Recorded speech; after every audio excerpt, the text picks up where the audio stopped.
Dik, betul ke ini pot kuih raya terbesar di Ipoh? Ya betul, kalau tengok daripada banner kita pun besar kedabuk dah kita letak dekat sini. Mantap. Boleh kita masuk dalam? Ha, jom Nak saya tengok? nak tunjuk. Let's go. Jemput masuk dan selamat datang. Wow, ramainya. Macam terselit dekat belakang sana Kalau ikutkan sini section kuih raya kita. Okey. Starting daripada awal sini sampailah kat dalam. Ush, ini macam pot tersorok. Ya betul. Sini Tapi pun ada. bila tengok macam-macam jenis kuih kita ada. Ya. Antara kuih yang kita ada kuih bajet, kuih balang juga. Wow, sarang Harga semut. dia jangan cakap lah kamu memang berbaloi, memang ikut dengan cita rasa korang. Kena dengan golongan B40. Iya, betul. Itu yang kita nak dengar. Okey, tak cukup lagi dekat sini kita ada macam-macam Wow. lagi.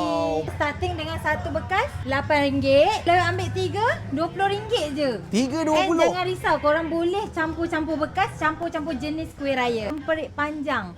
Uish, ini makcik-makcik kat belakang tu pun suka. Iya, betul. Kan makcik kan tengok dia senyum kan? Ha, kuih orang lama tu. Je. Beli 10 lebih jimat dan murah. Iya betul, dan yang paling penting korang boleh campur-campur jenis Baik. kuih. Satu bekasnya hanya RM15 je korang. Wow, okey. And kita ada promotion 7 bekas, korang boleh campur juga hanya RM100. Murah gila. Kita ada juga yang bekas premium, kita ada juga daripada Mira Cookies. Wow. Yang ini chocolate biscoff. Okey. Next kita ada juga daripada Baby Ainato, Sweet by Baby Ainato kuih raya. Okey. Bangkit cheese cranberry cornflake. Hanya RM29 sahaja korang. Wow. Jangan risau, sebelum Okey. korang beli, korang boleh rasa dulu sebab kita Okey. ada tester kita sediakan. Kita ada tart nanas, tart blueberry dan juga tart strawberry. Kuih ulat bulu yang best seller tau tahun Okey. lepas. And kita Alright. ada sweet tart strawberry and mazola. Semprit panjang ni kita ada macam-macam flavour. Strawberry, pandan, red velvet dan juga classic. Favorite saya daripada kecil, kuih semprit. Iya, semprit Ah. susu kita ada red velvet dan juga coklat. Kuih raya by Sweet by Baby Anato, biscoff cornflake, tiramisu dan juga hazelnut chocolate. Wow. Ada dua pintu masuk, satu bahagian depan